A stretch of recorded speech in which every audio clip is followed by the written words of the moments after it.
हाँ जी मित्रों, कैसे हो? आई होप सब आप बढ़िया होंगे। तो बेसिकली आज का हमारा टॉपिक होने वाला है रेलवे आरआरबी एनटीपीसी से रिगार्डिंग हम जनरल अवेयरनेस के कुछ इंपॉर्टेंट प्रश्न देखने वाले हैं। बिना किसी बकवास किए हुए इस वाली वीडियो को हम स्टार्ट कर रहे हैं और ये हमारा 7वां लेक्चर है। तो देखिए, पहला प्रश्न ऐसा है कि ऑल इंडिया रेडियो की स्थापना किस वर्ष हुई थी? तो देखिए, ये जो स्थापना है ये हुई थी ऑप्शन डी 1937 में स्थापना की गई थी ऑल इंडिया रेडियो की स्थापना। ठीक है। गुग्लिमो मार्कोनी ने 1901 में रेडियो का आविष्कार किया था। ठीक है, तो ये हो गया हमारा एक रेडियो से रिलेटेड क्वेश्चन। तो आपको पूछा जाए कि रेडियो का आविष्कार किसने किया था, तो गुग्लिमो मार्कोनी ने 1901 में इसका आविष्कार किया था। तो आइए नेक्स्ट क्वेश्चन की ओर बढ़ते हैं। तो देखिए, नेक्स्ट क्वेश्चन है जालियांवाला बाग की दुर्घटना किस सन में हुई थी? तो देखिए, जालियांवाला बाग की दुर्घटना ये किस सन में हुई थी? तो ये 1919 में हुई थी। ठीक है, बैसाखी के दिन हुई थी। अमृतसर के जालियांवाला में जालियांवाला बाग की दुर्घटना हुई थी। नेक्स्ट सवाल है भारतीय संविधान के निम्नलिखित में से किस अनुच्छेद में मौलिक कर्तव्य को शामिल किया है? तो यहाँ पे एग्जाम के दृष्टिकोण से वेरी वेरी इंपॉर्टेंट प्रश्न है ये। तो यहाँ पे ऐसा पूछा गया है कि भारतीय संविधान में निम्नलिखित में से किस अनुच्छेद में मौलिक कर्तव्य शामिल है? 51A में मौलिक कर्तव्य शामिल है। ठीक है, 51A में मौलिक कर्तव्य को यहाँ पे शामिल किया गया है। तो देखिए, इसी से रिगार्डिंग हम कुछ इंपॉर्टेंट प्रश्न देखेंगे जो कि एग्जाम में हमें ज़्यादातर बनते दिखते हैं। ठीक है, तो जैसे कि देखिए, मौलिक कर्तव्य भाग 4 में शामिल है और ये रशिया से लिया गया है। ठीक है, तो देखिए टोटल मौलिक कर्तव्य कितने हैं? तो 11 टोटल मौलिक कर्तव्य है। 1976 में 10 मौलिक कर्तव्य को शामिल किया गया था। कितने? तो 10 आपको याद रखना है। और 2002 में एक मौलिक कर्तव्य को शामिल किया गया था। तो टोटल इसकी संख्या हो जाती है 11। तो 11 मौलिक कर्तव्य है, तो ये आपको जरूर याद रखना है। ठीक है, तो भारतीय संविधान में मौलिक कर्तव्य को साल 1976 में जोड़ा गया था और इसे 42वें संविधान संशोधन के जरिए जोड़ा गया था। ठीक है, तो 1976 में किस संविधान संशोधन के तहत जोड़ा गया था मौलिक कर्तव्य को? तो 42वें संविधान संशोधन के तहत। ठीक है, तो बात करते हैं यहाँ पे 2002 की। 86वें संशोधन के जरिए मौलिक कर्तव्य को जोड़ा गया था। जब एक जोड़ा गया था तो 86वां संविधान संशोधन था। ठीक है, 2002 का। तो इससे रिगार्डिंग कुछ इंपॉर्टेंट प्रश्न यहाँ पे देख लेते हैं अनुच्छेद के ऊपर। तो देखिए, समता का अधिकार ज़्यादातर पूछा जाता है 14 अनुच्छेद में। स्वतंत्रता का अधिकार अनुच्छेद 19 में किया गया है इसका वर्णन। संविधान सभा के स्थायी अध्यक्ष कौन थे? तो डॉक्टर राजेंद्र प्रसाद जी। ठीक है, कौन सा अनुच्छेद वित्त आयोग का प्रावधान करता है? तो वित्त आयोग का जो प्रावधान करने वाला अनुच्छेद है उसका नाम है 280। तो चलिए ग्राम पंचायत की बात करते हैं यहाँ पे। तो 40 अनुच्छेद में इसका वर्णन किया गया है ग्राम पंचायत का। तो देखिए यहाँ पे राष्ट्रीय आपातकाल की बात अनुच्छेद 352 करता है। राष्ट्रीय शासन की बात अनुच्छेद 356 करता है। चुनाव आयोग की बात, दोस्तों वेरी वेरी इंपॉर्टेंट क्वेश्चन है ये। ठीक है, चुनाव आयोग की बात ये 324 अनुच्छेद करता है। ठीक है, और देखिए ये भी क्वेश्चन कई बार एग्जाम में पूछा जा चुका है कि 73वां जो संविधान संशोधन है तो इसमें किसको जोड़ा गया था? तो इसमें पंचायत राज को जोड़ा गया था। ठीक है, आपको ये याद रखना है। तो देखिए, पंचायत राज दिवस भी आपको याद रखना है। ये 24 अप्रैल को मनाया जाता है पंचायत राज दिवस। तो एग्ज़ाम के पॉइंट ऑफ व्यू से दोस्तों यहाँ पे देखिए कुछ इंपॉर्टेंट पार्ट्स या भाग की बात करते हैं। तो भाग 1 में क्या बताया गया है कि संघ और उसके राज्य क्षेत्र से जुड़ी जानकारी है। भाग 2 में नागरिकता से रिलेटेड है, ये भी इम्पोर्टेंट है। भाग 3 में दोस्तों मौलिक अधिकार है। भाग 4 में डीपीएसपी यानी राज्य नीति और निर्देशक सिद्धांत दिए गए हैं। भाग 4A में मौलिक कर्तव्य को शामिल किया गया है। ठीक है, और हम यहाँ पे बात करते हैं भाग 5 की। तो यहाँ पे यूनियन की बात की गई है। भाग 6 में राज्य की बात की गई है। भाग 8 में यूनियन टेरिटरीज की बात की गई है जिसे हम केंद्र शासित प्रदेश कहते हैं। भाग 9 में पंचायत की बात की गई है और भाग 9A में नगर पालिका की बात की गई है। तो आपको ये सभी भाग इंपॉर्टेंट करके रखना है। तो ये सभी छाट के लाया हूँ दोस्तों। ठीक है, नेक्स्ट सवाल है हमारा, किस अनुच्छेद में यह परिकल्पना की गई है कि संघ की आधिकारिक भाषा देवनागरी लिपि में हिंदी होगी? आर्टिकल 343 आर्टिकल में बताया गया है कि संघ की आधिकारिक भाषा देवनागरी लिपि में हिंदी होगी। नेक्स्ट सवाल है, भारत का शीत मरुस्थल किसे कहते हैं? तो भारत का जो शीत मरुस्थल है ये किसे कहते हैं? ऑप्शन ए लद्दाख को कहते हैं, एक केंद्र शासित प्रदेश है। ठीक है, तो इस लद्दाख को दोस्तों भारत का शीत मरुस्थल कहा जाता है। किस भारतीय शहर को वेनिस ऑफ द ईस्ट कहा जाता है? तो वेनिस ऑफ द ईस्ट किस भारतीय शहर को कहा जाता है? तो ऑप्शन डी, उदयपुर को कहा जाता है वेनिस ऑफ द ईस्ट। ठीक है। नेक्स्ट सवाल है, उबेर कप का संबंध किस खेल से रिलेटेड है? स्पोर्ट्स के कप ज़्यादातर पूछे जाते हैं, उबेर कप का संबंध किस खेल से जुड़ा हुआ है? तो ऑप्शन सी, बैडमिंटन के साथ इसका संबंध जुड़ा हुआ है उबेर कप का। ठीक है। तो देखिए दोस्तों, यहाँ पे हम बात करते हैं हॉकी की। तो हॉकी से जुड़ा एक कप है जिससे जैसे कि बेटन कप इम्पोर्टेंट कप है, भारत का सबसे पुराना फील्ड हॉकी टूर्नामेंट है। इसकी स्थापना पूछी जाए तो 1895 में हुई थी और दिग्गज हॉकी खिलाड़ी ध्यानचंद जी ने इसे भारतीय हॉकी का ब्लू रिम्बेट कहा था। ठीक है। तो ब्लू रिम्बेट किसने कहा था, ये भी क्वेश्चन पूछा जा सकता है कि मेजर ध्यानचंद जी ने ये ब्लू रिम्बेट कहा था। आगा खान कप, ठीक है, आगा खान कप ये हॉकी से रिलेटेड है। सुल्तान अजलान शाह कप ये भी हॉकी से रिलेटेड है। सिंधिया गोल्ड कप ये भी हॉकी से रिलेटेड है। ठीक है। तो आई होप कि आपने ये नोट कर लिए होंगे। तो चलिए अभी हम बात करते हैं टेबल टेनिस की। तो टेबल टेनिस का एक महत्वपूर्ण कप है जैसे कि कार्बिलोन कप और स्वेतलिंग कप, ये विश्व स्तर पर खेले जाते हैं। तो ये भी आपको याद रखना है टेबल टेनिस के बारे में। तो नेक्स्ट सवाल देख लेते हैं, भारत में ज़्यादा चावल किस राज्य में उगाया जाता है? तो किस राज्य में उगाया जाता है? ऑप्शन ए, पश्चिम बंगाल इस राज्य में भारत में ज़्यादा चावल उगाए जाते हैं। जैसे कि पश्चिम बंगाल की राजधानी है कोलकाता, हरियाणा हो गया, और पंजाब, इन दोनों की राजधानी है चंडीगढ़। उत्तर प्रदेश की राजधानी है लखनऊ और हरियाणा की राजधानी मैंने आपको बताया है, ठीक है, चंडीगढ़। तो देखिए दोस्तों, यहाँ पे हम इम्पोर्टेंट पॉइंट्स इससे भी निकाल लेते हैं। किस राज्य में कौन से पिक लिए जाते हैं? जैसे कि यूपी में गेहूँ, गन्ना, आलू ये ज़्यादातर उगाए जाते हैं। ठीक है। उसके बाद महाराष्ट्र की बात करते हैं तो महाराष्ट्र में ज़्यादातर कपास और अंगूर। गुजरात की बात करते हैं तो गुजरात में मूंगफली हो गई और केस्टर सीड ये उगाई जाती है। बिहार में लीची, केरल में कोको उगाया जाता है और असम में चाय उगाई जाती है। ठीक है। और देखिए दोस्तों, विश्व में कॉफ़ी का उत्पादन ये कहाँ पर होता है? ये ब्राज़ील में होता है। ठीक है, ये आपको याद रखना है। और हमारे भारत में कॉफ़ी का उत्पादन कर्नाटक इस राज्य में होता है। नेक्स्ट सवाल है, नरोरा परमाणु उद्योग केंद्र कहाँ स्थित है? तो नरोरा परमाणु उद्योग केंद्र ये स्थित है उत्तर प्रदेश इस राज्य में स्थित है नरोरा परमाणु विद्युत केंद्र। ठीक है। तो आइए दोस्तों, उत्तर प्रदेश से रिलेटेड कुछ इंपॉर्टेंट्स यहाँ पे नोट्स तैयार कर लेते हैं। तो स्थापना हुई थी उत्तर प्रदेश की 24 जनवरी 1950 में।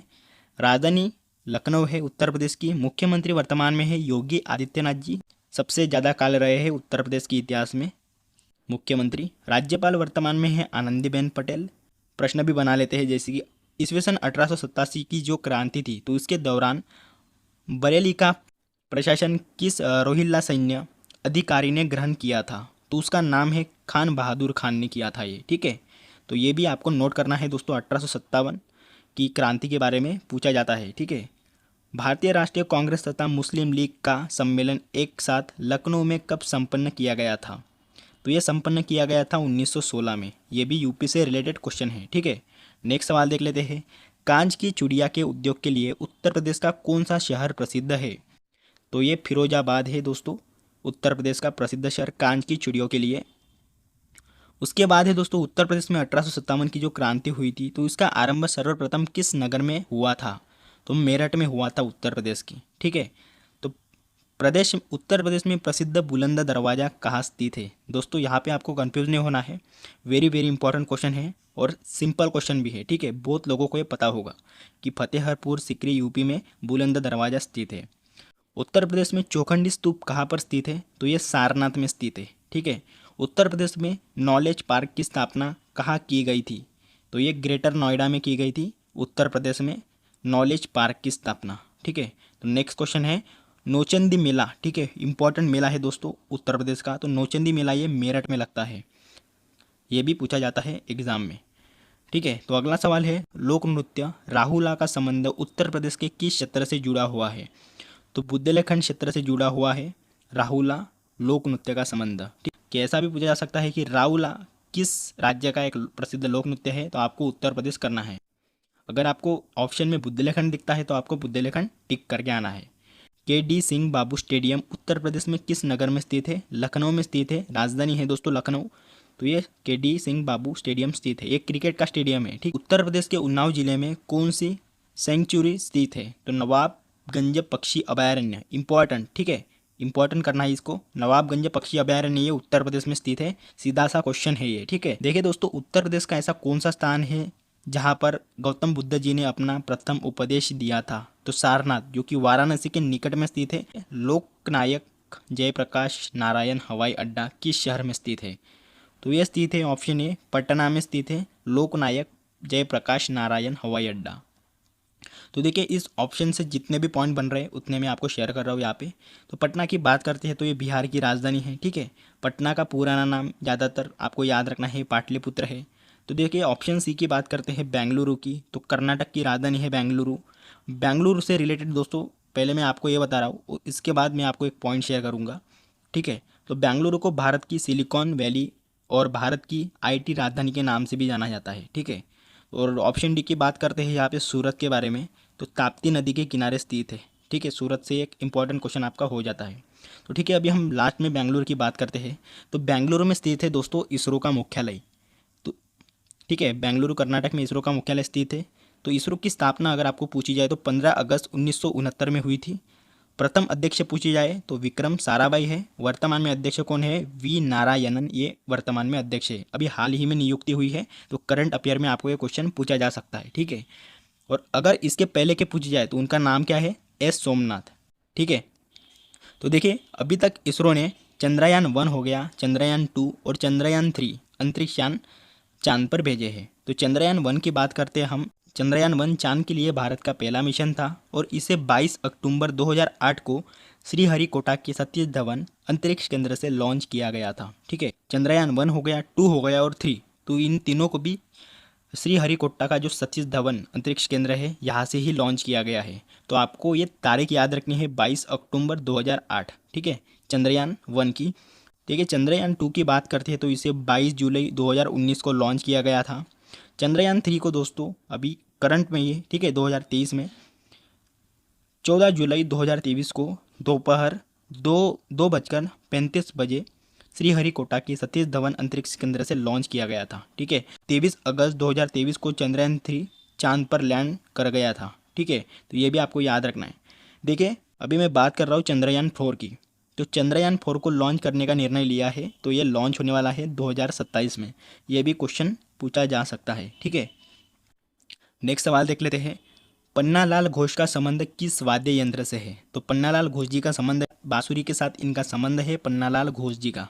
तो आइए इन चारों ऑप्शन से हम इससे रिलेटेड जिनका जिनका संबंध है उनके नाम हम जान लेते हैं। तो जैसे सबसे पहले देख लेते हैं बांसुरी के बारे में, ठीक है। तो हरिप्रसाद चौरसिया इंपॉर्टेंट नाम है ये। रोनू मुजुमदार, पन्नालाल घोष हो गए, संतोष संत, सिक्किल बहनें जैसे कि कुंजमणि और नीला, ठीक है। तो ये दोनों बहनें हैं, सिक्किल बहनें। तो ये आपको बांसुरी से रिलेटेड नाम याद रखने हैं, ठीक है। इनमें से आपको एग्जाम में कौन सा भी पूछा जा सकता है। उसके बाद हम बात करते हैं दोस्तों तबला के बारे में। लच्छू महाराज इंपॉर्टेंट नाम है, शंकर घोष हो गए, स्तपन चौधरी, अल्लाह रखा, लतीफ़ का। देखिए, झाकिर हुसैन से प्रश्न पूछा ही जाता है, आपको याद रखना है, तबला से रिलेटेड है ये। किशन महाराज हो गए, ठीक है। तो ये तबला से रिलेटेड है। ऑप्शन सी की बात करते हैं सितार की। तो विलायत खां हो गए, पंडित रविशंकर, इनका भी नाम प्रसिद्ध है। उसके बाद है शहीद परवेज, निखिल रंजन बैनर्जी, वंदे हसन हो गए, युद्धादित्य मुखर्जी। तो ये जुड़े हुए हैं सितार से। अभी लास्ट में बात करते हैं सरोद। अयान अली खान हो गए, राजू तारानाथ हो गए, विकास महाराज हो गए, अल्लाउद्दीन खां हो गए, हाफिज खां और अली अकबर खां। तो चलिए नेक्स्ट क्वेश्चन कर लेते हैं। ईरानी ट्रॉफी किस खेल से संबंधित है? तो ईरानी ट्रॉफी है ऑप्शन बी, क्रिकेट के साथ ईरानी ट्रॉफी का संबंध है, ठीक। विजय हजारे ट्रॉफी हो गई, रणजी ट्रॉफी हो गई, उसके बाद विश्व कप हो गया, चैंपियन ट्रॉफी हो गई, तो इत्यादि दोस्तों यहाँ पे क्रिकेट की ट्रॉफियाँ हैं। ज़्यादातर विजय हजारे ट्रॉफी पूछा जाता है और ईरानी ट्रॉफी, ठीक है। नेक्स्ट सवाल है, भारत में प्रथम जनगणना कब प्रारंभ की गई थी? तो भारत में प्रथम जनगणना ये प्रारंभ की गई थी 1872 में प्रारंभ की गई थी भारत में जनगणना। तो देखिए, आपको मैं कन्फ्यूज़न दूर कर रहा हूँ यहाँ पे। भारत में प्रथम जनगणना की शुरुआत 1872 में लॉर्ड मियो की गवर्नरशिप के दौरान हुई थी। क्वेश्चन ये भी बन सकता है कि किसके काल में हुई थी, ठीक है। भारत में प्रथम जनगणना किसके काल में हुई थी? लॉर्ड मियो के काल में हुई थी। और भारत में वैज्ञानिक तरीके से पहली जनगणना 1881 में हुई थी। ठीक है, ये किनके काल में हुई थी? लॉर्ड रिपन के शासनकाल के दौरान ये शुरू की गई थी। योंग आदिवासी समूह किस केंद्र शासित प्रदेश में निवास करते हैं? तो योंग नाम के आदिवासी समूह ये अंडमान निकोबार में निवास करते हैं। ठीक है, नेक्स्ट सवाल है, निम्नलिखित में से कौन सा दर्रा सिक्किम को चीन से जोड़ता है? तो सिक्किम को चीन से जोड़ने वाला दर्रा का नाम कौन सा है? तो देखिए, नाथुला जो दर्रा है ये सिक्किम को चीन से जोड़ता है। ठीक, चीन की राजधानी है बीजिंग। यहाँ की करेंसी का नाम है रेनमिनबी। यहाँ पे देखिए, बारालाचा दर्रा ये हिमाचल प्रदेश इस राज्य में स्थित है। माना दर्रा ये उत्तराखंड राज्य में स्थित है और देवासा दर्रा ये हिमाचल प्रदेश इस राज्य में स्थित है। तो आपको ये तीनों भी नोट करके रखना है। दीनदयाल बंदरगाह निम्नलिखित में से किस राज्य में स्थित है? तो दीनदयाल बंदरगाह ये गुजरात इस राज्य में स्थित है, दीनदयाल बंदरगाह। ठीक है, अगर आपको पूछा जाए कि सिंधु सभ्यता का सबसे बड़ा बंदरगाह कौन सा था, तो लोथल नाम का था ये बंदरगाह। आपको ये भी याद रखना है। निम्न में से किस राज्य में रेलवे लाइनों की लंबाई सबसे अधिक है?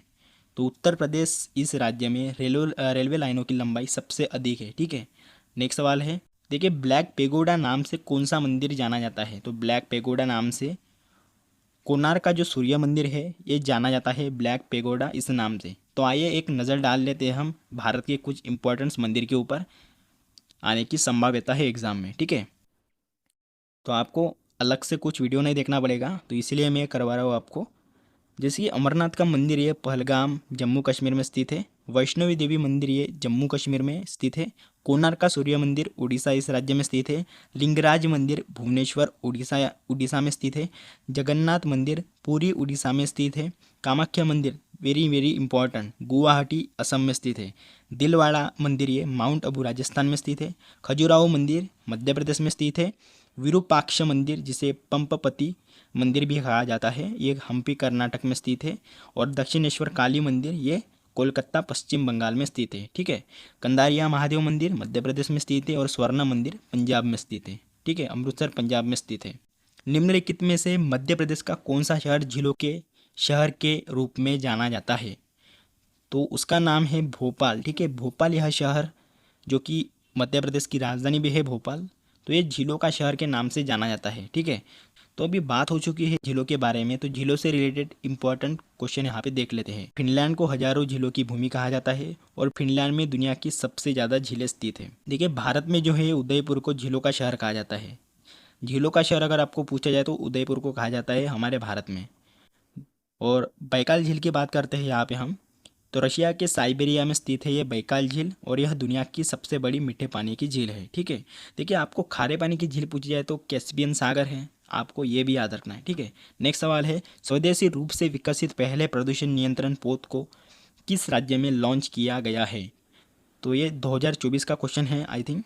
ये गोवा में लॉन्च किया गया है। ठीक है, तो गोवा की राजधानी पणजी है, आपको याद रखना है।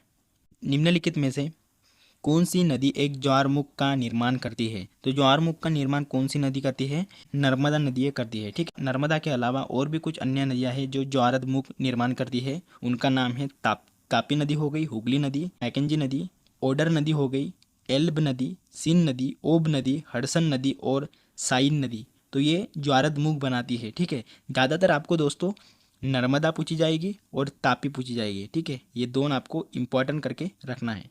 नेक्स्ट सवाल है, मुंशी प्रेमचंद द्वारा लिखित गोदान नामक उपन्यास कब प्रकाशित किया गया था? तो गोदान नामक उपन्यास है 1937 को यहाँ पे प्रकाशित किया गया था गोदान नामक उपन्यास। देखिए, मुंशी प्रेमचंद के दो उपन्यास वेरी फेमस है, जैसे कि गोदान हो गया और गबन। ठीक है, ये 1937 को ही लॉन्च किया गया था गबन को ही। राष्ट्रीय हरित अधिकरण का गठन कब किया गया था? तो ये गठन किया गया था 2010 में। नेक्स्ट सवाल है, कालचक्र उत्सव किस धर्म से रिलेटेड है? तो बौद्ध धर्म से। ठीक है, तो देखिए, जैन धर्म से रिलेटेड कौन सा है उत्सव? जैसे कि पर्युषण पर्व, ये जैन धर्म का इम्पॉर्टेंट फेस्टिवल है। ठीक है, उसके बाद है दोस्तों इस्लाम की बात करते हैं। ईद उल फितर हो गया और ईद उल अजहा, ये इस्लाम धर्म द्वारा मनाए जाने वाले महोत्सव है। उसके बाद है दोस्तों सिख द्वारा बैसाखी महोत्सव ज़्यादातर मनाया जाता है। और इसके अलावा लोहरी हो गया, सिखों के द्वारा मनाया जाने वाला फेस्टिवल है। ब्रिक्स राष्ट्रों के समूह में आई किस देश को दर्शाता है? तो आई किस देश को दर्शाता है? तो आपको दोस्तों ये आना ही चाहिए, ठीक है। तो ये इंडिया से रिलेटेड करता है आई। तो देखिए दोस्तों, ब्रिक्स नाम है, जैसे कि ये ब्रिक्स का जो बी है ये ब्राज़ील से रिलेटेड है, ये रशिया से रिलेटेड है आर, उसके बाद इंडिया का नाम आता है, चाइना का नाम आता है और साउथ अफ्रीका का नाम आता है, ठीक है। तो ये आपको ये 5 के 5 भी अक्षर याद रखने हैं, इनमें से कौन सा भी एग्ज़ाम में पूछा जा सकता है। तो उम्मीद करता हूँ कि आपको एक छोटा सा और प्यारा सा वीडियो अच्छा लगा होगा, तो चैनल को जरूर सपोर्ट कीजिएगा गाइस। और ऐसे ही कंटेंट के साथ मिलते हैं अगली वाली वीडियो में। जय हिंद। और हाँ दोस्तों, सब्सक्राइब करना ना भूलना।